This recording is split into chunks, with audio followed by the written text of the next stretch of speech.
నా తమ్ముడా, నా చెల్లి, నువ్వు ఎటు వెళ్ళినా దారులు ముయ్యబడుతున్నాయంటే, ఒకవేళ దేవుని ఏర్పాటు నీ ద్వారా సేవ చేయించుకోవాలని ఏర్పాటు లేకపోతే, నా వల్ల నిన్ను వాడుకోవాలని ఏర్పాటు లేకపోతే, గుర్తుపెట్టుకో, ఎక్కడో చోట నీకు ద్వారం తెరుస్తాడు. నువ్వు బతకడానికి, అంత అన్నం దొరకటానికి నీకు ఖచ్చితంగా దారి చూపిస్తాడు దేవుడు.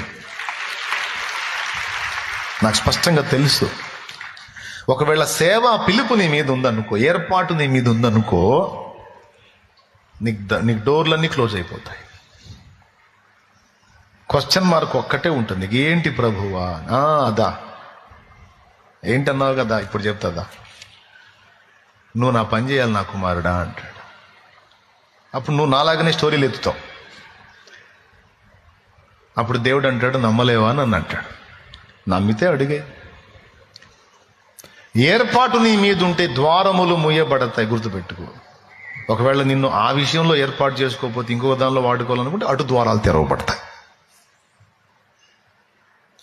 ఎందుకు నాకు ఎటు పోయినా సరే శూన్యం కనపడుతుంది అనే క్వశ్చన్ నీకు వస్తే, ఈ కోణంలో కూడా కొంచెం ఆలోచించు. ఒకవేళ దేవుని పని చెయ్యమని నన్ను ఏమన్నా ఆయన కార్నర్ చేస్తున్నాడా, నన్ను టార్గెట్ చేశాడా, ఏంటి ప్రభు అని అడుగు. కూర్చో, ఆయన ముందు కూర్చో, నేను కూర్చున్నట్టు తప్పకుండా మాట్లాడతాడు. ఆ మాటలను బట్టి నువ్వు అడుగు ముందుకే.